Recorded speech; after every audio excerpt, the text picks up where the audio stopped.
Job chapter 38. Then the Lord answered Job out of the whirlwind, and said, Who is this that darkeneth counsel by words without knowledge? Gird up now thy loins like a man, for I will demand of thee, and answer thou me. Where wast thou when I laid the foundations of the earth? Declare if thou hast understanding. Who hath laid the measures thereof, if thou knowest? Or who hath stretched the line upon it?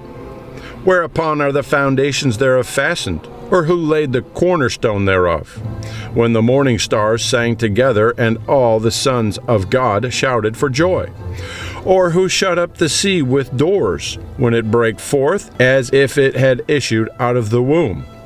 When I made the cloud the garment thereof, and thick darkness a swaddling for it, and brake up for it my decreed place, and set bars and doors, and said, Hitherto shalt thou come, but no further, and here shall thy proud waves be stayed.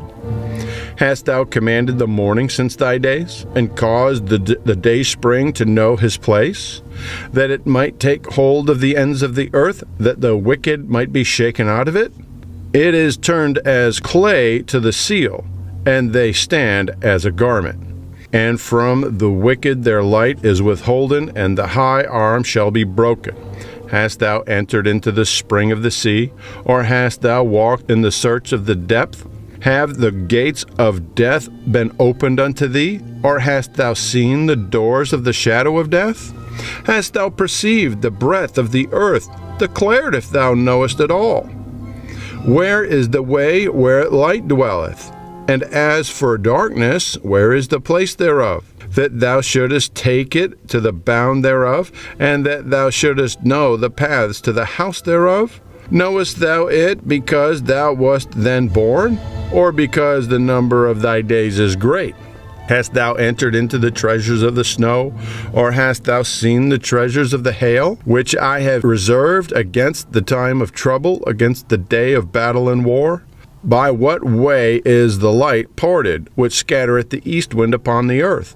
Who hath divided a water course for the overflowing of waters, or a way of the lightning of thunder, to cause it to rain on the earth where no man is, on the wilderness wherein there is no man, to satisfy the desolate and waste ground, and to cause the bud of the tender herb to spring forth?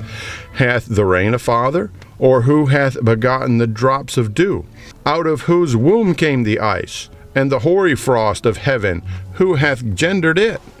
The waters are hid as with a stone, and the face of the deep is frozen.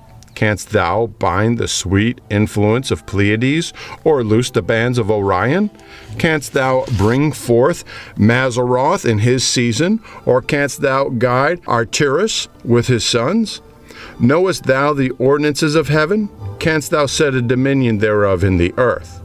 Canst thou lift up thy voice to the clouds, that abundance of waters may cover thee?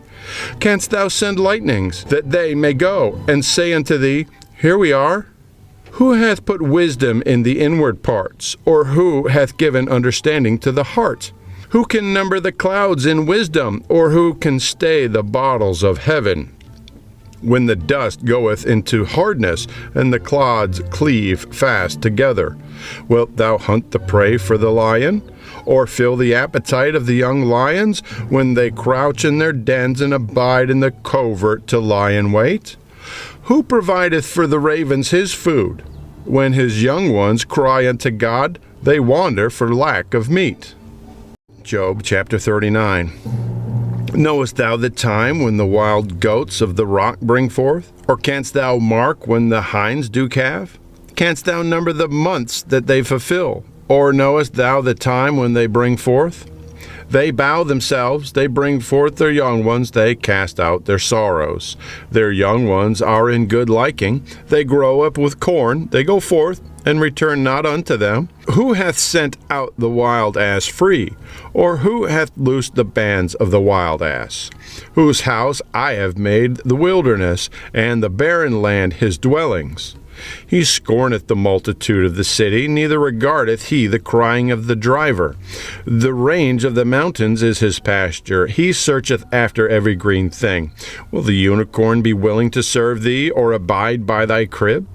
Canst thou bind the unicorn with his band in the furrow? Or will he harrow the valleys after thee? Wilt thou trust him, because his strength is great, or wilt thou leave thy labor to him? Wilt thou believe him, that he will bring home thy seed, and gather it into thy barn? Gavest thou the goodly wings unto the peacock, or wings and feathers unto the ostrich? Which leaveth her eggs in the earth, and warmeth them in dust, and forgetteth that the foot may crush them, or that the wild beast may break them. She is hardened against her young ones, as though they were not hers. Her labor is in vain without fear, because God hath deprived her of wisdom, neither hath he imparted to her understanding. What time she lifteth up herself on high, she scorneth the horse and his rider. Hast thou given the horse strength? Hast thou clothed his neck with thunder? Canst thou make him afraid as a grasshopper? The glory of his nostrils is terrible. He paweth in the valley, and rejoiceth in his strength. He goeth to meet the armed men. He mocketh at fear, and is not affrighted, neither turneth he back from the sword. The quiver rattleth against him, the glittering spear and the shield. He swalloweth the ground with fierceness and rage, neither believeth he that it is the sound of the trumpet. He saith among the trumpets, Ha! Ha! He smelleth the battle afar off, the thunder of the captains, and the shouting. Doth the hawk fly by thy wisdom, and stretch her wings toward the south? Doth the eagle mount up at thy command, and make her nest on high? She dwelleth and abideth on the rock, among the crag of the rock, and the strong place. From thence she seeketh the prey, and her eyes behold afar off. Her young ones also suck up blood, and where the slain are, there she is.